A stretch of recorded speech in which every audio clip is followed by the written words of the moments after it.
దేవుని అతి పరిశుద్ధ నామానికి స్తోత్రములు. మనల్ని ఇంత మటుకు కాచి కాపాడి సజీవ లెక్కలో ఉంచిన దేవాతి దేవునికి వందనాలు, స్తుతులు, స్తోత్రములు చెల్లించుకుందాం.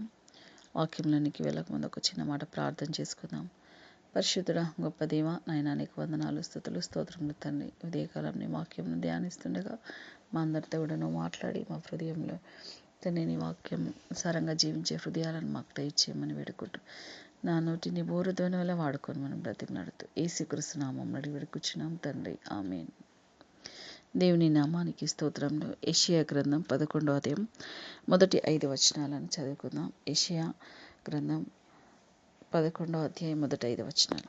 యెషయి మొద్దు నుండి చిగురు పుట్టును, వాని వేరుల నుండి అంకురము ఎదిగి ఫలించును. యెహోవా ఆత్మ జ్ఞాన వివేకములకు ఆధారమగు ఆత్మ, ఆలోచన బలములకు ఆధారమగు ఆత్మ, తెలివిని యెహోవా ఎడల భయభక్తులను పుట్టించు ఆత్మ అతని మీద నిలిచును.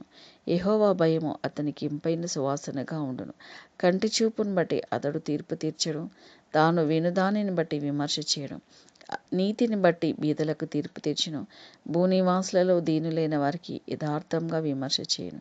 తన వాగ్దండం చేత లోకమును కొట్టును, తన పెదవుల ఊపిరి చేత దుష్టులను చంపును. అతని నడుమునకు నీతియు, అతని తుంట్లకు సత్యమును నడికట్టుగా ఉండును. దేవునికి స్తోత్రములు. మరి మనము క్రిస్మస్ సీజన్లో ప్రవేశించినాం కాబట్టి దేవుని యొక్క జననంను జ్ఞాపకం చేసుకుందాం. మరి యేసు ప్రభు యొక్క రాకడ గురించి అంటే ఆయన జననం గురించి ప్రవక్తలు ముందుగానే ప్రవచించినారు. మరి ఈ యొక్క సృష్టి ఆరంభంకు ముందే మరి యేసు ప్రభు ఉన్నాడనే విషయాన్ని మనం నమ్మాలి.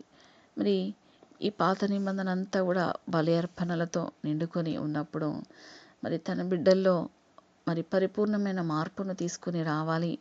వాళ్ళు పాపం చేయడం, బలి అర్పించడం, మళ్ళీ పాపం చేయడం, మళ్ళీ బలి అర్పించడం, ఇది దేవునికి ఎంతో దుఃఖము, ఆయాసము కలిగినది.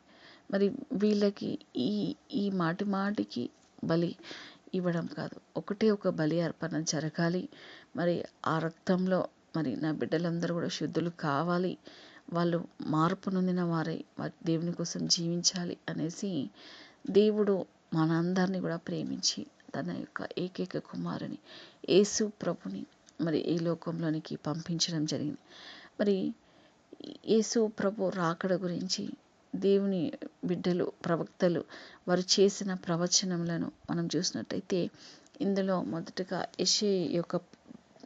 యెషయా ద్వారా దేవుడు పలికిన ఆ యొక్క మాటలను మనం చూసినట్టయితే, యెషయి మొద్దు నుండి చిగురు పుట్టును, వాని వేరుల నుండి అంకురము ఎదిగి ఫలించును. అంటే దావీదు వంశం నుంచే యేసు ప్రభు వచ్చింది. మరి యెషయి యొక్క కుమారుడు దావీదు వంశంలో నుండి యేసు ప్రభు యొక్క జననం అనేది జరిగింది.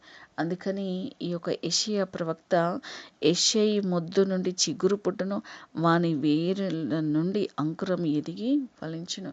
ఒక మొలక, మరి ఆ విత్తనం నుండి ఒక చెట్టు రానయున్నది, అది అనేకులకు దీవెనకరంగా ఉండనయ్యున్నది అనేసి మరి యెషయా ప్రవక్త మరి ప్రవచిస్తూ ఉన్నాడు. యెహోవా ఆత్మ జ్ఞాన వివేకములకు ఆధారమగు ఆత్మ, ఆలోచన బలములకు ఆధారమగు ఆత్మ, తెలివిని యెహోవా ఎడల భయభక్తులను పుట్టించు ఆత్మ అతని మీద నిలిచును.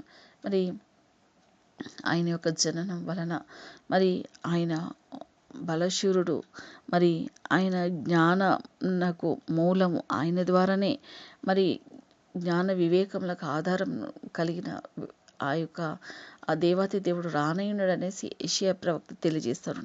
అంతేకాకుండా తెలివిని యెహోవా ఎడల భయభక్తులను పుట్టించు ఆత్మ అతని మీద నిలిచును. మరి దేవుడు ఈ లోకంలో జీవించినంత కాలము స్వస్థతల కోసం పరిగెత్తినారు. కానీ మరి ఆయన మరణం కాలం, ఆయన మన కోసం మరణించే సమయం వచ్చినప్పుడు అందరూ తనను విడిచిపెట్టినారు. కానీ చనిపోయి ఆయన తిరిగి లేచి ఆరోహణమైన తర్వాత మరి ఆయన యందు భయభక్తులు మనకందరికి కూడా ఇప్పుడు కలిగినది అనే విశ్వాసంతో మనం చెప్పగలం. తెలివిని యెహోవా ఎడల భయభక్తులను పుట్టించు ఆత్మ అతని మీద నిలిచును. మరి మనందరి కోసం ఆ పరలోకమును విడిచి భూమి మీదికి రావడం, ఎన్నో శ్రమలను, నిందలను, అవమానాలను భరించడం, మరి అంతేకాకుండా మరి శిలువ మరణంలో ఎంతగానో యేసు ప్రభు యొక్క శరీరము మరి ఆ శ్రమలకు ఓర్చి మన కోసం చనిపోయినాడు అనేసి మనకందరికీ కూడా ఆ యొక్క ఆ దేవుని యందు భయభక్తులు కలిగి జీవించాలనే హృదయాన్ని దేవుడు మనకు అనుగ్రహించాడు. యెహోవా భయము అతనికి ఇంపైన సువాసనగా ఉండను. మరి దేవుడు ఈ లోకంలో మరి పరిచర్య చేయడానికి ఈ లోకంలోనికి వచ్చినప్పుడు ఆయన ఏ విధంగా జీవిస్తాడు, ఏ విధంగా పరిచర్య చేస్తాడు అనేది యెషయా ప్రవక్త ముందుగానే తెలియజేస్తున్నాడు. చూడండి, యెహోవా భయము అతనికి ఇంపైన సువాసనగా ఉండును.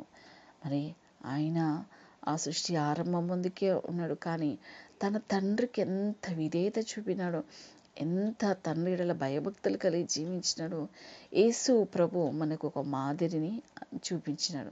మనమందరం కూడా అదే విధమైన మాదిరికరమైన జీవితంలో మనం కలిగి జీవించాలి.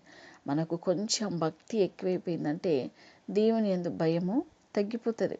మనం చేసుకోవాల్సిన ప్రార్థన చేసుకోము, ధ్యానించాల్సిన వాక్యము ధ్యానించము. దేవుడు మనతో మాట్లాడినప్పుడు కూడా సమయానికి ఆ స్వరమునకు లోబడం, అంతా మనకిష్టమైన విధంగా నడుచుకోవాలని ప్రయత్నిస్తూ ఉంటాం. ఏం కాదు, దేవుడు మన యందు ఉన్నాడు, నేను ప్రార్థన చేసుకుంటే దేవుడు జవాబిస్తాడు అనేసి ఒక అతిశయం అనేది మానవులకు వస్తూ ఉంటుంది. కానీ యేసు ప్రభు ఈ లోకంలో సేవ చేసినంత కాలం కూడా ప్రతి క్షణం కూడా తండ్రికి లోబడినాడు, తండ్రికి ప్రార్థన చేసినాడు.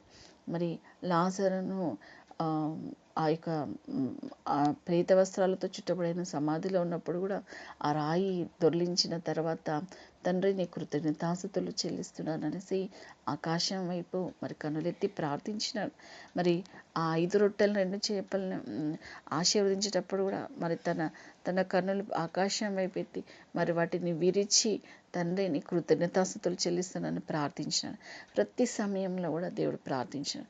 ఉదయమంతా కూడా మరి సేవ చేసిన రాత్రికాల సమయంలో మరి ఒంటరిగా అరణ్యంలోకి వెళ్ళి తండ్రికి మొరపెట్టేవాడు దేవుడు. మరి మరణించే సమయం కూడా గెత్సేమనే తోటలో మరి ప్రార్థించినాడు. తండ్రి నీ చిత్తమైతే ఈ గిన్నె నా నుండి తొలగించు అని తండ్రికే మొరపెట్టినాడు. చివరికి ఆ శిలువ మరణంలో కూడా తండ్రి నా ఆత్మ నీ చేతికి అప్పగించుకొంచున్నాను.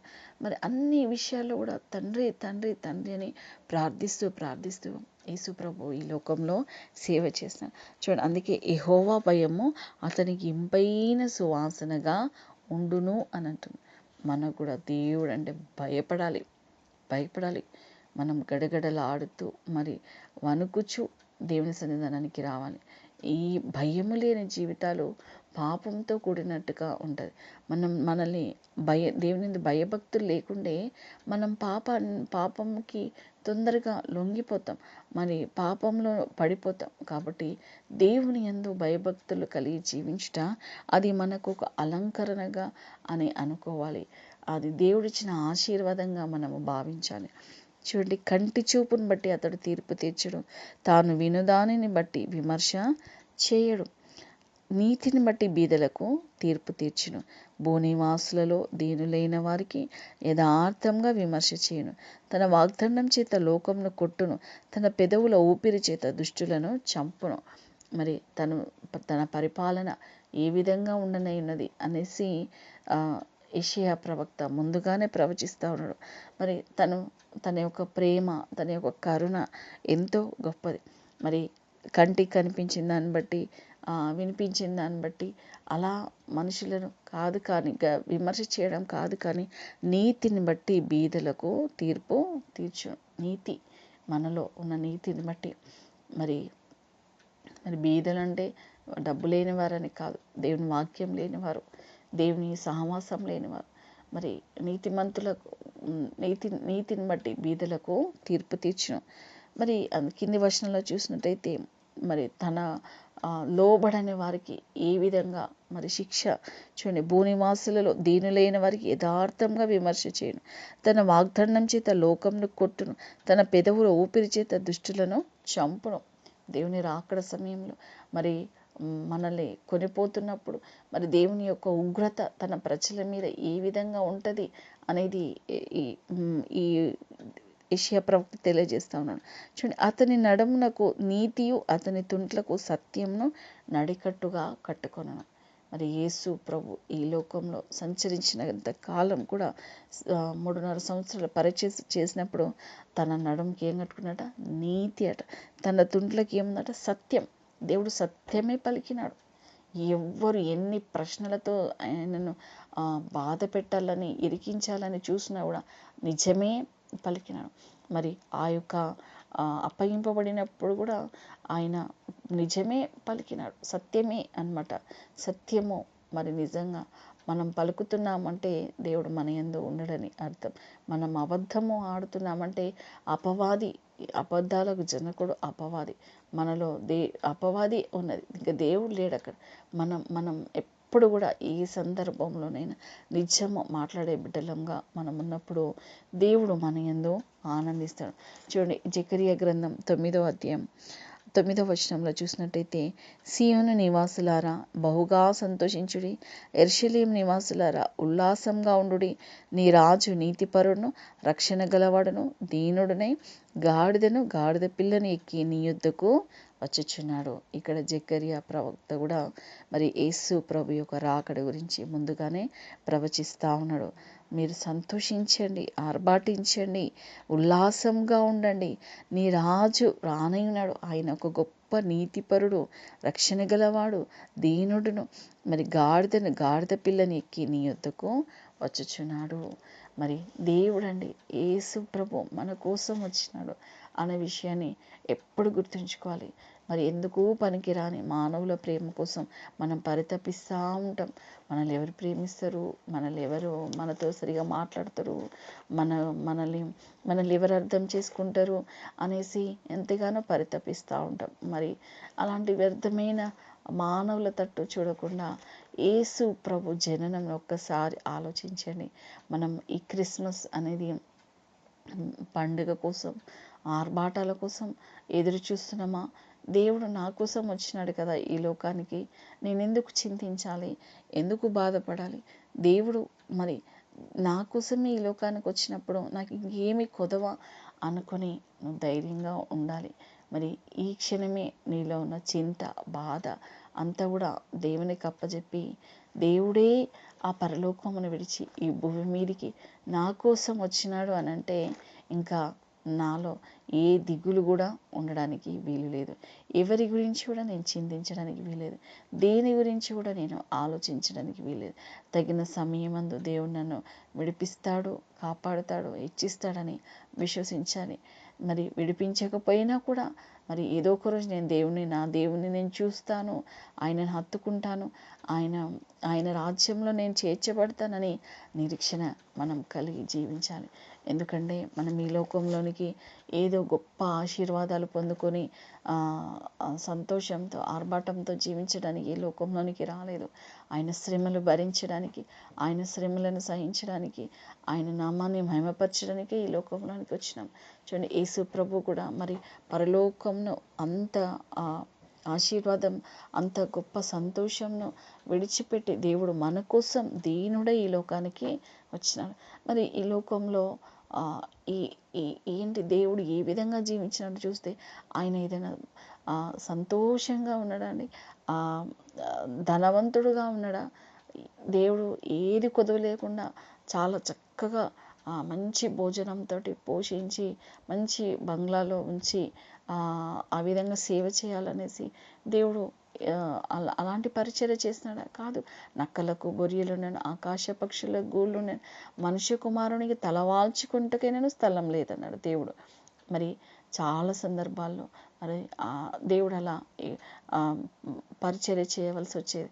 మరి ఆకలితో అలమటించవలసి వచ్చేది, దొంగ వలె పారిపోవలసి వచ్చేది. మరి ఎన్నోసార్లు ఎన్నో కాని మాటలు దేవుని మీద మరి ఆరోపణలు చేసినాడు. అయినా కూడా మరి తన సమయం వచ్చేంత వరకు కూడా దేవుడు ఓపికతో మరి తండ్రి తనకు అప్పచెప్పిన పనిని నమ్మకంగా మరి చేసినాడు యేసు ప్రభు. మరి మనమందరం కూడా ఈ లోకంలోనికి తండ్రి చిత్తాన్ని నెరవేర్చడానికి వచ్చినామనేసి మనం నమ్మాలి. అంతేకాకుండా యేసు ప్రభు జననము అనేది అది ఒక గొప్ప మహా అద్భుతము, అది మహనీయము, అది మన హృదయానికి ఆనందము. అంతేకాకుండా నా కోసం మనమందరం అనుకోవాలి. క్రిస్మస్ అంటే ఇది అందరికీ పండుగ అని సహజమే అనుకోవాలి, కానీ మనం మన కోసం, నా కోసమే దేవుడు ఈ లోకానికి వచ్చినాడు. కాబట్టి నాకంటూ దేవుడు ఉన్నాడు, యేసు ప్రభు ఉన్నాడు, నన్ను విడిపిస్తాడు, నన్ను స్వస్థపరుస్తాడు, నన్ను బాగు చేస్తాడు, మరి నాతో దేవుడు ఉంటాడు అనేసి దేవుని మనం స్తుతించాలి. యేసు ప్రభు జననం గురించి మనం దేవుని స్తుతించాలి. యేసు ప్రభు నా కోసం ఈ లోకంలో జన్మించినందుకు దేవానికి వందనాలు అనేసి దేవుని మనము కొనియాడాలి.